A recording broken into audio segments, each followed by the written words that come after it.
সেনাবাহিনী ও পুলিশের মধ্যে কমে আসছে মনস্তাত্ত্বিক দূরত্ব। প্রতিবেদনে বলা হচ্ছে বাংলাদেশ গত এক যুগে পুলিশের ক্ষমতা অনেক বেড়ে যায়। বিশেষ করে শেখ হাসিনার আমলে রাজনৈতিক প্রতিপক্ষ দমন করতে পুলিশকে ব্যবহার করা হয়েছে। এতে পুলিশের ভিতর এক ধরনের সুপার পাওয়ার মানসিকতা গড়ে ওঠে। সেনাবাহিনীর মতো ভারী অস্ত্র দেয়া হয় তাদের হাতে, যার ফলে সেনাবাহিনীর সঙ্গে প্রতিযোগিতার মনোভাব তৈরি হয়। অর্থাৎ শেখ হাসিনার শাসন আমলে পুলিশের এক ধরনের পুলিশরা মনে করত সুপার পাওয়ার হিসাবে, কারণ সেনাবাহিনীর যে সমস্ত অস্ত্র ছিল তাদের কাছেও সেই সমস্ত অস্ত্র দেওয়া হয়েছিল এবং পুলিশের মধ্যে একটা প্রতিযোগিতার মনোভাব তৈরি হয়েছিল। এর ফলে দুই বাহিনীর মধ্যে মনস্তাত্ত্বিক দূরত্ব তৈরি হয়।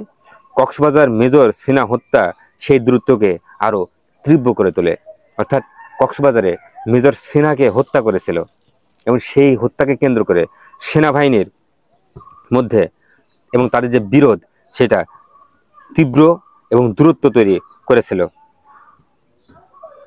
তবে 2024 সালে জুলাইয়ের অভ্যুত্থানের পর পুলিশের মনোবল ভেঙে পড়ে এবং নিরাপত্তাহীনতায় হয়ে পড়ে তারা।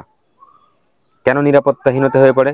কারণ পুলিশদের এমনভাবে মারা হয়েছিল, হত্যা করা হয়েছিল এবং শেষ পর্যন্ত গাছের ডালে তাদেরকে ঝুলিয়ে রাখা হয়েছিল এবং এই কারণে পুলিশের মনোবল ভেঙে গিয়েছিল। কারণ তারা বিগত শেখ হাসিনা সরকারের পক্ষে দাঁড়িয়ে আন্দোলনকারীর বিপক্ষে কথা বলেছিল, তাই আন্দোলনকারীরা তাদেরকে এই ধরনের শাস্তি দিয়েছিল। তাই পুলিশের মনোবল আসলে ভেঙে গিয়েছে। তবে সেনাবাহিনী পুলিশের পাশে দাঁড়ায়। লুট হওয়া অস্ত্র উদ্ধার, থানা নিরাপত্তা দেওয়া, যৌথ টহল অভিযান চালানোতে সাহায্য করে। এতে দুই বাহিনীর মধ্যে আস্থা সহযোগিতা বাড়তে থাকে। অর্থাৎ দুই বাহিনী 5ই অগাস্টের পর থেকে একইভাবে কাজ করেছিল। কারণ থানাগুলো যখন পুড়ে দেওয়া হয়েছিল 2024-এ গণ অভ্যুত্থানের পরে, অস্ত্রগুলো লুট হয়েছিল। কারণ এই অস্ত্রগুলো সংগ্রহ করার প্রয়োজন ছিল। কেন প্রয়োজন ছিল?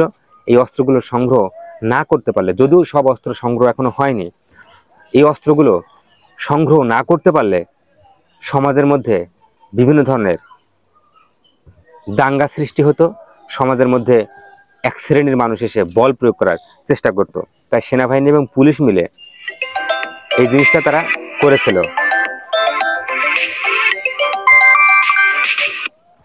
বিশেষজ্ঞরা মনে করেন অতীতে পুলিশ দলীয় স্বার্থে ব্যবহৃত হয়েছে, ফলে তারা নৈতিকভাবে দুর্বল হয়ে পড়ে।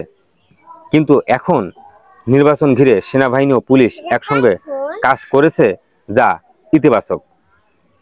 তবে সুষ্ঠু নির্বাচনের জন্য দুই বাহিনীর মধ্যে এই সমন্বয়, আস্থা ও দায়িত্বশীলতা আরও বাড়ানো জরুরি।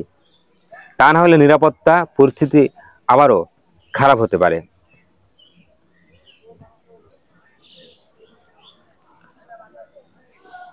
প্রথম আলোর আরেকটি শিরোনাম করেছে, প্রতিবেদনে বলা হচ্ছে বাংলাদেশে রেলওয়ে অনেক আন্তনগর ট্রেন চালু হয়েছে রাজনৈতিক নেতাদের চাপে।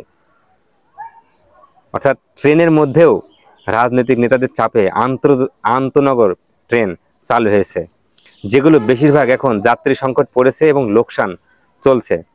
সাবেক আওয়ামী লীগ সরকারের সময় মন্ত্রী ও সংসদ সদস্যের ইচ্ছায় নতুন রুট চালু, গন্তব্য বাড়ানো এবং নতুন স্টেশনে ট্রেন থামানো হয়।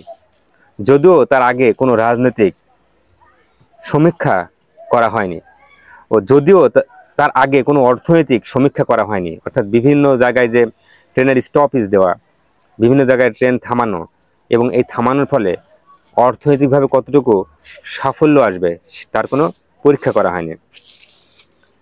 বিজয় এক্সপ্রেস অন্তত 5টি ট্রেন যাত্রী কম পাওয়ায় আয় দিয়ে খরচ তোলা যাচ্ছে না। রেলওয়ে প্রতি বছর গড়ে 2,500 কোটি টাকা লোকসান করছে। এই লোকসান কমাতে অন্তর্বর্তী সরকার অলাভজনক ট্রেন বন্ধ এবং যাত্রী চাহিদা অনুযায়ী রুটে ট্রেন বাড়ানোর উদ্যোগ নিয়েছে। আমি আবার বলছি, যেহেতু ট্রেনে লাভ হচ্ছে না, লোকসান হচ্ছে, তাই অন্তর্বর্তী সরকার অলাভজনক ট্রেন বন্ধ এবং যাত্রী চাহিদা অনুযায়ী ট্রেন বাড়ানোর উদ্যোগ নিয়েছে। অর্থাৎ যেখানে ট্রেনের যে রুটে চলাচল করে, ট্রেনে চলাচল করার পরে লাভ আসে না, লোকসান হয়, সেটা অন্তর্বর্তী সরকার বন্ধ করতে যাচ্ছে। এবং যে রুটে যাত্রীর চাহিদা রয়েছে, অর্থাৎ যাত্রী বেশি পাবে, সেই রুটে ট্রেন বাড়ানোর উদ্যোগ নিয়েছে। ভালো। এজন্য একটি কমিটি গঠন হয়েছে, যদিও এখনো সুপারিশ তৈরি হয়নি। রেলওয়ে উত্তরাঞ্চলে যেমন কুড়িগ্রাম, লালমনিরহাট ও একতা এক্সপ্রেস যাত্রী বেশি হলেও বিকল্প কোচ না থাকায় এসব ট্রেন প্রায়ই দেরি করে। অন্যদিকে ঢাকা নোয়াখালী উপকূল এক্সপ্রেস আগে খুব জনপ্রিয় হলেও সড়কের উন্নয়নের কারণে এখন যাত্রী কমে গিয়েছে। অথচ নতুন সুবর্ণচর এক্সপ্রেস চালু করতে চেয়েছিল আগের সরকার। বিশেষজ্ঞরা বলছেন, রাজনৈতিক চাপে না পড়ে রেল পরিচালনায় সীমানা ও লাভ ক্ষতি বিবেচনায় ট্রেন চালানো উচিত। নইলে রেল 1 টাকা আয় করে 2.5 টাকা ব্যয় করে যাবে। অর্থাৎ বিশেষজ্ঞদের মতামত, একটি ট্রেন যে রুটে চালু করা হবে তা সমীক্ষা করা উচিত, তা পরীক্ষা করা উচিত, কতটুকু লাভ আসতে পারে বা ক্ষতি হবে। নইলে 1 টাকা আয় করতে গিয়ে 2.5 টাকা ব্যয় হবে। তো এই ধরনের অবস্থা যেন না হয়। ট্রেনের যে আমরা ভ্রমণ করি, ট্রেন ভ্রমণ সত্যি আনন্দদায়ক এবং স্বাচ্ছন্দ্যে ভ্রমণ করা যায়। প্রত্যেক যাত্রী কিন্তু ট্রেনে ভ্রমণ করতে চায়। তাই এমনভাবে ডিজাইনগুলো করা উচিত ট্রেন যাত্রীর জন্য বা ট্রেনের রুটের জন্য, যাতে প্রত্যেকের জন্য লাভবান হয়, রাষ্ট্রের জন্য লাভবান হয় এবং ট্রেন যাত্রীর জন্য লাভবান হয়, এবং আমরা স্বাচ্ছন্দ্যে দেশের এক প্রান্ত থেকে অন্য প্রান্তে মনের সুখে ট্রেনে ঘুরে বেড়াতে পারি।